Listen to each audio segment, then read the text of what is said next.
Et on s'arrête ce matin sur les bancs de l'Assemblée nationale. 5 mois seulement après leur élection, les députés se disent déjà au bout du rouleau, fatigués, épuisés par des séances le week-end, la nuit, le travail en commission. Et d'ailleurs, le bureau de l'Assemblée nationale, qui est chargé d'organiser le travail des députés, prend le sujet très au sérieux et se réunit tout à l'heure sur le sujet.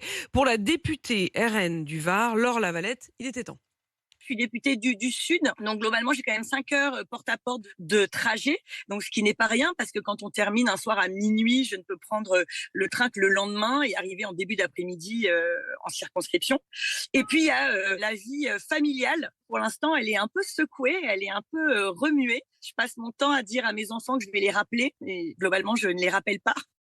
Alors, est-ce que c'est malvenu pour les députés de se plaindre ou est-ce qu'il faut revoir leur calendrier pour qu'ils puissent être davantage en commission, au contact des Français dans leur circonscription? Est-ce que d'ailleurs votre député est souvent sur le terrain? Est-ce que vous le connaissez, votre député? Est-ce qu'il est disponible ou est-ce qu'il est trop bloqué à Paris? Je vous attends au 32-16 pour en discuter. Emmanuel, juste avant qu'on ne lance ce sujet, vous dans ce studio, vous me disiez, il y a quand même de toute façon beaucoup de trop de lois. Ils bossent en effet trop, mais parce qu'il y a trop de lois. Non, mais c'est ça le sujet. C'est-à-dire que moi, je souhaite qu'un truc, c'est qu'ils fassent tous un burn-out et qu'ils ne soient plus capables de voter des lois. On On peut pas est dire ça non, non, comme non, non, ça. attendez. On peut pas dire ça comme ça, Non, Emmanuel. mais c'est On que, peut mais pas dire ça évidemment, comme je ça. plaisante. Mais la Non. caricature, mais si vous voulez, on est dans le pays de la folie législative.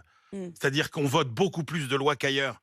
On fait des textes de loi qui sont beaucoup plus gros qu'ailleurs. Et donc, on est dans un pays dans lequel on pense que parce qu'il y a un problème et qu'on a fait une loi, on a résolu ce problème. C'est totalement faux. Donc, ils passent leur temps à faire des lois. Je vous donne ce chiffre qui vient d'un observatoire sur l'efficacité des lois. 70% des lois qui sont votées ne servent à rien, ne changent pas Et la ne vie sont jamais des gens. appliqués. Ne sont la plupart du temps jamais appliqués parce que les décrets d'application ne sont jamais mis en place. Donc, il y a une espèce de folie législative qui fait que, effectivement, on est dans un système absurde. Et je réfléchissais quand même qu'il y a encore peu de temps, ils pouvaient cumuler le fait d'avoir, en général, ils étaient députés-maires. Hein, députés-maires, on a connu ça. Hein, Alors, ils étaient députés, mais Nicolas. ils retournaient 3-4 jours en circonscription. À Paris, ils faisaient des déjeuners très arrosés, très longs. Qui n'a pas déjeuné avec des députés jusqu'à 16 heures? Enfin, c'était une autre vie. Hein. C'était une autre vie. Aujourd'hui, on a l'impression que c'est des stakhanovistes qui, effectivement, travaillent beaucoup, beaucoup plus. Mohamed